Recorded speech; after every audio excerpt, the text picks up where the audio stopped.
Hi every one, this is from SEBI IS academy. இன்னைக்கு நம்ம Dinamani news பேப்பரில் இருக்கக்கூடிய கரண்ட் அஃபேர்ஸ் பார்க்கலாம். ஸோ ஃபர்ஸ்ட் பார்த்தீங்க அப்படின்னா, கேரளம் அசாமில் நாளையுடன் பிரச்சாரம் நிறைவு. ஸோ இந்த மாசத்துல பார்த்தீங்க அப்படின்னா ஏப்ரல்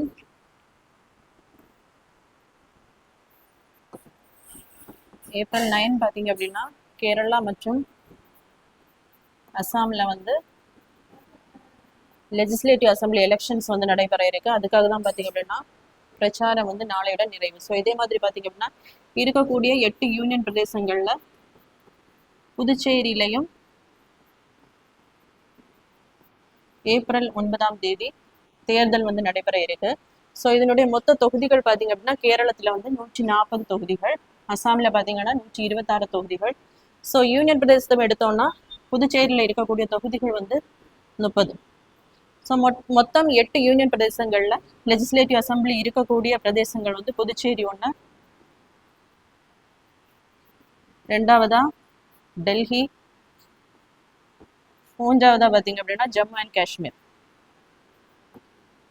ஸோ அடுத்தபடியாக இந்த மாதத்தில் வந்து ஏப்ரல் 23 தமிழ்நாடு மற்றும் வெஸ்ட் பெங்காலில் பார்த்தீங்க அப்படின்னா லெஜிஸ்லேட்டிவ் அசம்பிளி எலெக்ஷன்ஸ் வந்து நடைபெற இருக்கு.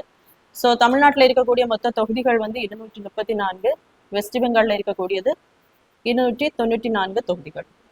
ஸோ அடுத்ததாக பார்த்தீங்க அப்படின்னா மேற்காசிய போர், இந்திய பொருளாதார வளர்ச்சி 6% குறையும். ஸோ இதுக்கு முன்னாடி பார்த்தீங்க அப்படின்னா மூடிஸ் அப்படிங்கிற ஆய்வு நிறுவனம் இந்தியாவினுடைய பொருளாதார வளர்ச்சி 6.8% இருக்கும் அப்படின்னு கணிச்சிருப்பாங்க. ஸோ இந்த மேற்காசிய போர், இப்போ வெஸ்ட் ஏஷியாவில் பார்த்தீங்க அப்படின்னா அந்த ஹார்மஸ் ஸ்ட்ரைட்ல வந்து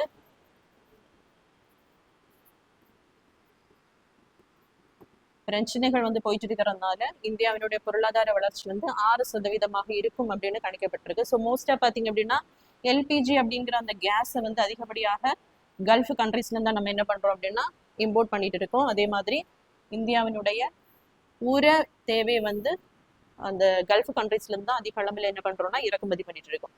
ஸோ கச்சா எண்ணெயினுடைய விலை பார்த்தீங்க அப்படின்னா 50% உயர்ந்துள்ளது. ஸோ இந்த கச்சா எண்ணெய் வாங்கி தான் என்ன பண்ணுவாங்கன்னா ரிஃபைனரி பண்ணும்போது நிறைய அந்த பை ப்ராடக்ட்ஸ் கிடைக்கும். ஸோ அதை பேஸ் பண்ணி தான் பிளாஸ்டிக் உற்பத்தி, பேக்கேஜிங், ஜவுளி, மருந்து உற்பத்தி, ரசாயன உற்பத்தி, வாகன உதிரி பாகங்கள் உற்பத்தி, இதெல்லாம் அந்த கச்சா எண்ணெய் பேஸ் பண்ணி தான் இது எல்லாமே இருக்கும். ஸோ இதற்கு பார்த்தீங்க அப்படின்னா சென்ட்ரல் கவர்மெண்ட் வந்து வரி விலக்கு வந்து கொடுத்துருக்காங்க.